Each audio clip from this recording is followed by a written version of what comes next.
di tepi Sungai Batanghari, muncullah sebuah kerajaan yang bernama Kerajaan Melayu dengan ibu kota di tepi Sungai Batanghari, tempat saya berada sekarang.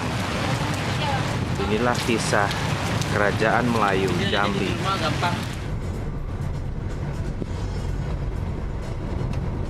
Bisa dong kalau buat rekam kayak gini, dia tadi silent, habis itu dikasih lagu sendiri atau dia baru isi ini. Bisa itu.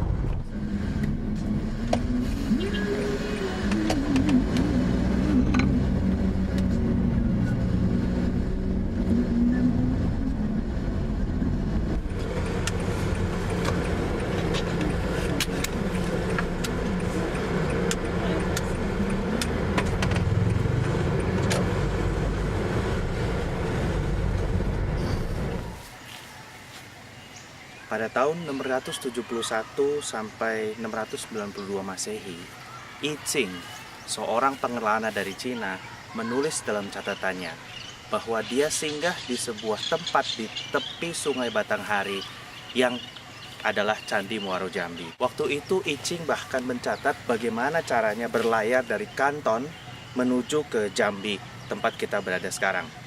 Dia menulis, ketika angin timur laut mulai bertiup, kami berlayar meninggalkan Kanton menuju selatan.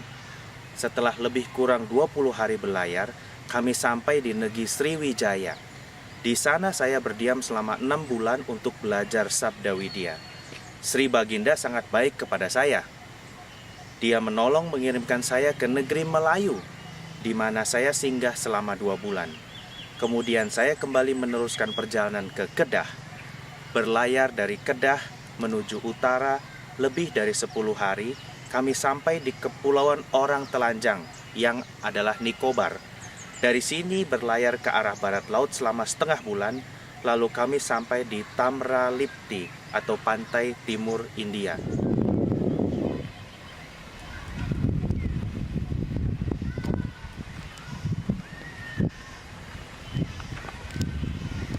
Di tempat ini, di Muaro Jambi, pernah ada lebih dari 1000 orang biksu yang melakukan berbagai macam kegiatan keagamaan.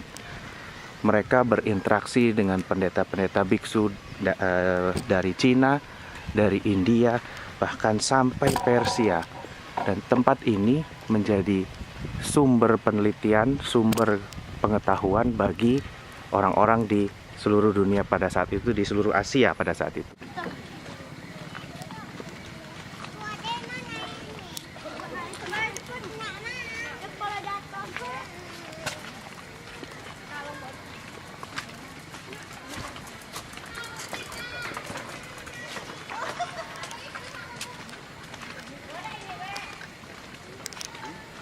Lalu bagaimana kisah Kerajaan Melayu Jambi berikutnya?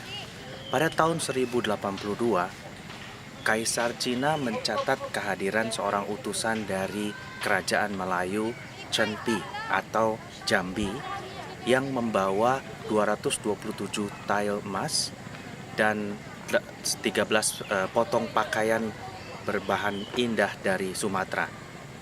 Dan itu merupakan bukti bahwa pada saat itu Kerajaan Jambi masih beraktivitas dan masih memberikan laporan kepada Kekaisaran tercatat sebagai bawahan Kerajaan Tiongkok. Tapi pada saat itu Jambi disebutkan sebagai bawahan dari Kerajaan Sriwijaya.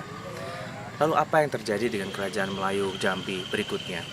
Pada abad ke-13, kerajaan ini tercatat kembali sebagai Kerajaan Dharmasraya yang berpusat di ibu kotanya adalah di daerah sekitar perbatasan Sumatera Barat dengan Provinsi Jambi sekarang.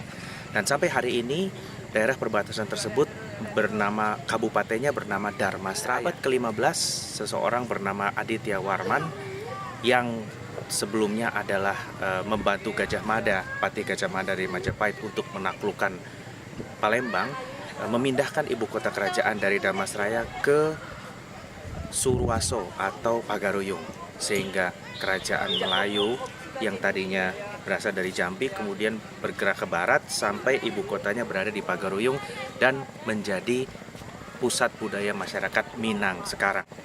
Nah, tapi ceritanya belum berakhir di situ.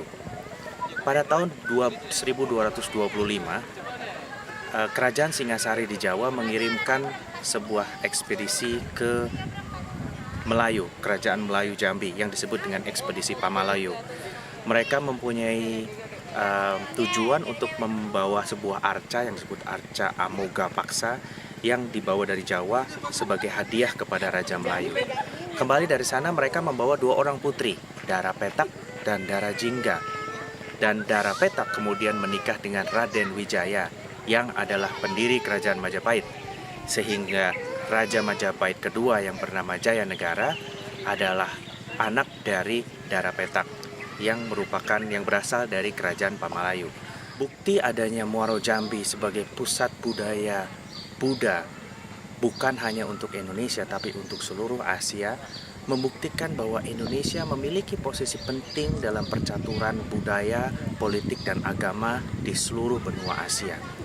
I Ching bahkan menganjurkan untuk belajar agama Buddha lebih dahulu datang ke sini dulu 2 atau 3 tahun sebelum pergi ke India Tengah, agar ritual-ritual atau upacara-upacara dan filosofinya bisa lebih dulu dipahami sebelum pergi ke India. Pada masa itu lebih dari 1.000 orang biksu belajar di sini dan merupakan populasi yang terbesar di Asia Tenggara terdapat di sini dibandingkan dengan daerah lainnya.